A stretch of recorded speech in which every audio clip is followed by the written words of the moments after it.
Nicholas Opio, a Ugandan lawyer. I wish to focus on the laws currently affecting sexual minorities in Uganda. My organization, Chapter 4, Uganda, derives its name from that part of the Constitution that sets out Uganda's Bill of Rights. Current legislation mandates life imprisonment for same-sex behavior. The passage of these laws was instigated by evangelical American missionaries. At the end of his presentation, someone asks, "How can we help?" This guy's a shill. He's setting it up so Pio can ask us for money. You should come visit. You should meet people and write about how we live. Do not turn away from us. Come and see for yourself. So I say, I want to visit next year. I have a connection with Uganda.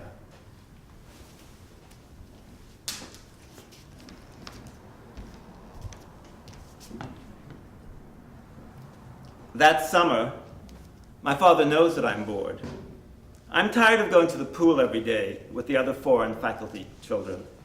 The pool belongs to the college, but no locals use it. Swimming as a spare time activity is not something the students do. My little brother and his friends smoke pot all day. My father asks a social worker at the hospital where he works if they will take me along on a one-day safari. That morning, he drops me off at the hospital. The car is an estate, or as we say in the States, a station wagon. In the car, driving to the village, are a male social worker and a female nurse. They're wearing hospital whites. The chauffeur and I, coincidentally, are both wearing khaki. They speak English for my benefit. The patient lies in the back. I don't know what language he speaks because he can't produce words. On the drive, the social worker tells me, "This boy is a twin. His brother was born healthy. We will meet him in the village. This one has cerebral palsy. He has lived in hospital for many years. His family are too poor to take care of him. Now he has aged out of care. The state won't pay for him to stay here anymore. We are returning him to his family." The boy lies in the back, mute. He smiles every time I turn and look at him. The chauffeur drives us for a couple of hours on paved roads. We turn off onto a dirt road. The car creates a cloud of red dust as it moves through the rolling hills of Uganda. Once off the paved road, we never see another car. These dirt paths are used only by cattle and the local people walking. The villagers have been told we're coming. When we stop, the doctor and the chauffeur carry the boy into his family hut.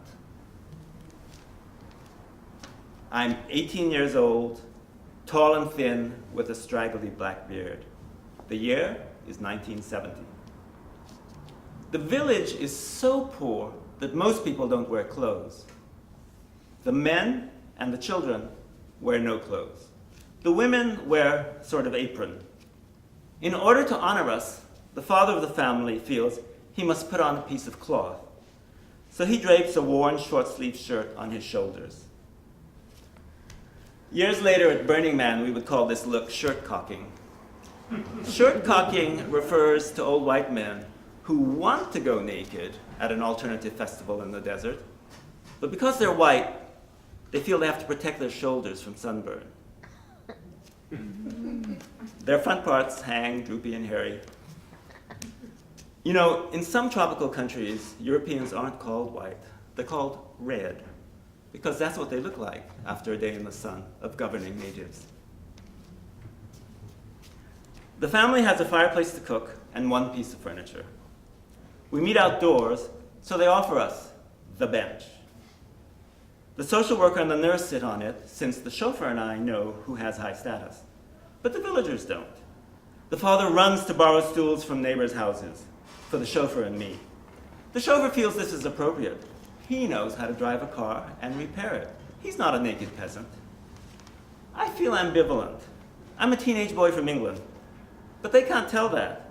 I'm as gangly as they are, and I have a beard. It's a straggly teenage boy beard, but men in this part of the world don't grow beards until they're older. So not only am I called Mzungu in East Africa, which means foreigner or white person, I'm also sometimes called Mzee, a word that means old person or elder. They can't tell how old I am with the beard.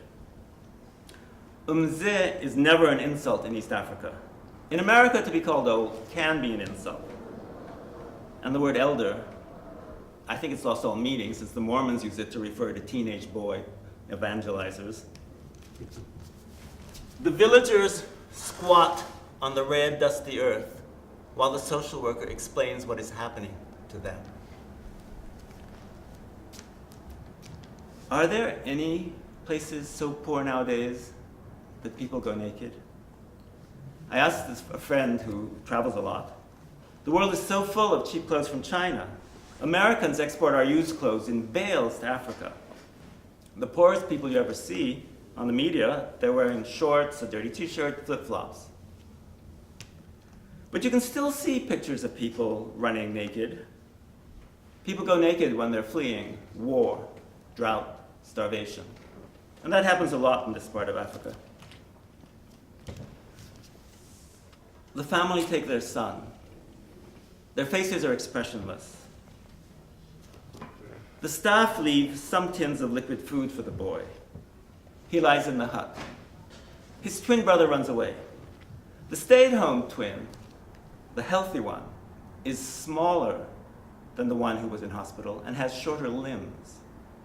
Perhaps he was less well-fed in the village. On the ride back, I asked the social worker, "How long do you think they'll be able to take care of him?" He says, "Not long."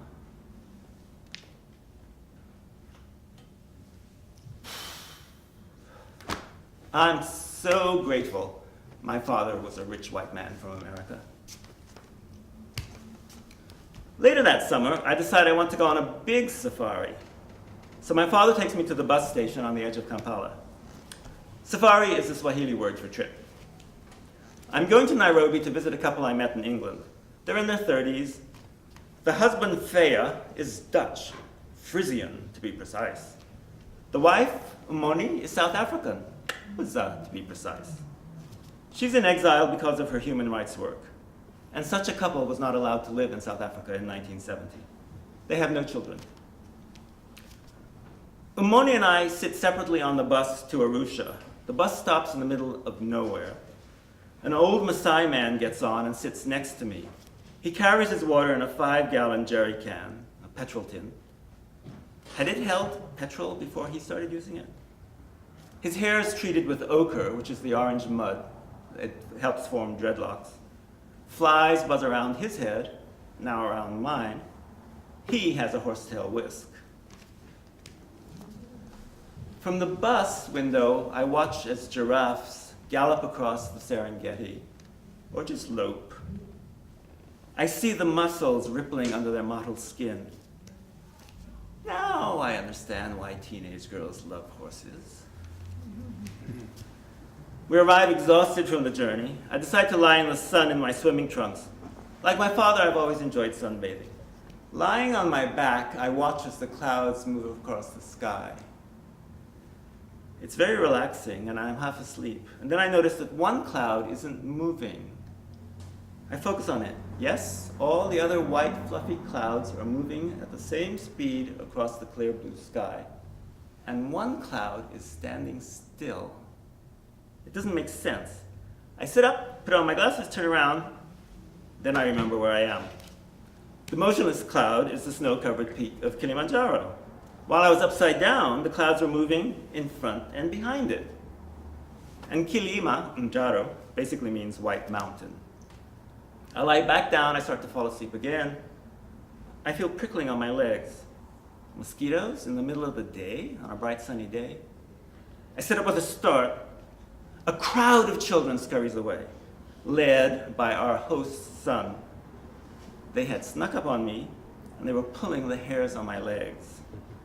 They're not used to such hairy legs. I'm 18 years old. and not very hairy, but they're African. We continue to Dar es Salaam, where Moni and Feya used to live. They take me to the tourist market before we leave. I see the wooden carving of the three monkeys, see no evil, hear no evil, speak no evil. I'm 18 years old. I say, you know, there's a fourth monkey, do no evil. Feya immediately says, that's not evil. I look at Moni and smile. His humorless healthy-mindedness reminds me of my father. On the way back, we stay overnight with another couple, Joe and Anamika, also in their early 30s. The husband, Joe, is English. Anamika is Surinamese, tall, thin, copper tone. We go for a walk, the five of us. A hill rises out of the countryside. Tall, but it seems climbable. Joe and I challenge each other. We will run up the hill. We will leave the others behind. Umoni points out that the hill is higher than it looks, standing alone in the dry landscape. She's so sensible. That night, Umoni and Feya take the guest room. I'm in a fold-out bed on the enclosed porch, which has no door. I'm unprepared for the cool night air, so Joe lends me his bathrobe. Once it's quiet, he comes out onto the porch. I sit up in the bed. He pulls up a chair next to me in the dark. We talk. He's looming, waiting to pounce. I'm thinking of Anamika, Surinamese, tall, thin, and brown. In this country of black people, she looks more like me than anyone I've met. I assure him I'll sleep well. It'll be another 15 years before I start sleeping with married men. One day, Umoni and I go to market. She greets one of the stall holders. They haven't seen each other in several months. He points at me. Umoni scowls before she translates the Swahili. She says, he asks, is this your son? Do I look so old I could be the mother of a teenage boy? I'm 18, she's in her early 30s. She doesn't want to be considered old enough. This is one of the many times in my life that my race or ethnicity is mistaken. The more I travel, the more I'll enjoy confusing people. And also I'm thinking, wouldn't it be nice to live with Umoni and Feya? An energetic young couple in love with each other. It would be nice to be regularly mistaken as their son. Their apartment is welcoming, it's pretty, it's decorated, it has a woman's touch. My father's place, in contrast, seems old, dry, austere. To celebrate our return to Nairobi, Umoni buys flowers and gets out a vase. She hands them to me. I'm sure you'll be good at arranging these. She goes to prepare dinner. I am being stereotyped. We haven't talked about my sexuality, but she's just spent several days with me. She's seen me in 3 different countries. We met in England. I unwrap the flowers, I stuff them in the vase with little care and hand them to her. She looks surprised at the sloppiness. I expected something more careful from you. I try to look innocent. She can sense the sulkiness. She takes them and rearranges them. One evening, I asked Umoni why she and Feya never had children. She says, we didn't want them to have the problems of growing up without a country. We didn't want them to have the difficulties of growing up between the races, so we avoided having children. She's saying this to me, the child of a white Protestant American and a Muslim East Indian Caribbean. Now, imagine a couple of mixed-race children born around 1970.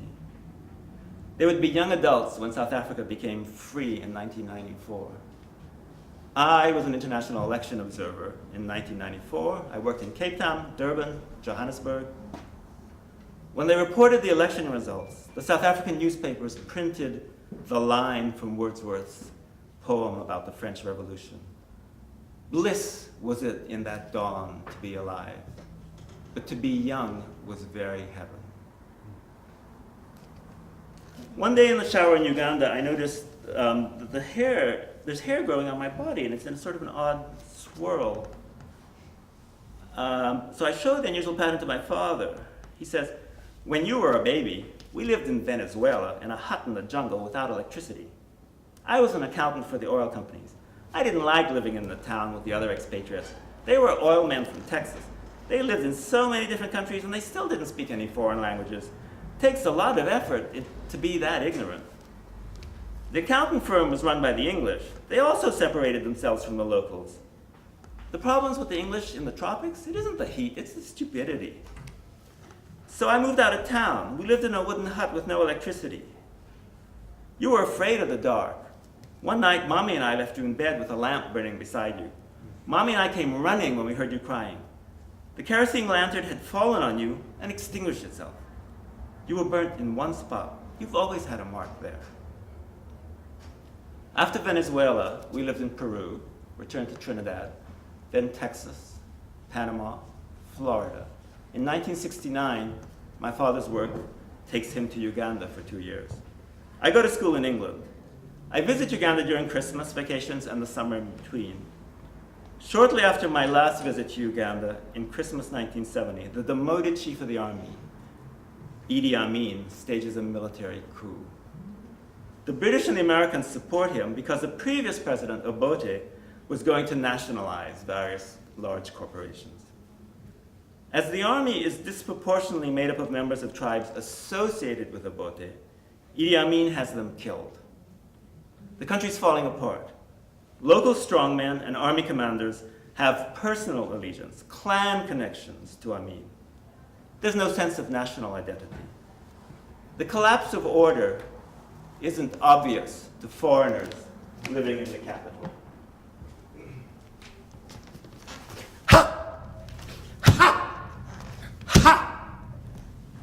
There was an army major in Uganda who ordered his men to kill those of his men who were of a different tribe.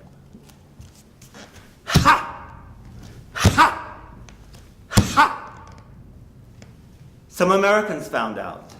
2 white men in a green Volkswagen.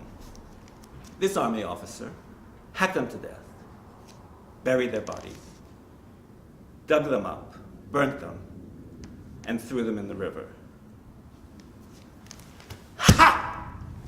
Ha! Ha! He drove their car around the town. Everybody knew who did it. The man who killed my father said, "These white men think we Africans are beasts." Miles away, the car was thrown into a ravine. Another piece of evidence burnt. Ha! Ha! Ha! The river flows into the Nile, and all of this was a long time ago. The man who killed my father lived to be old, unlike my father, and rich for an African.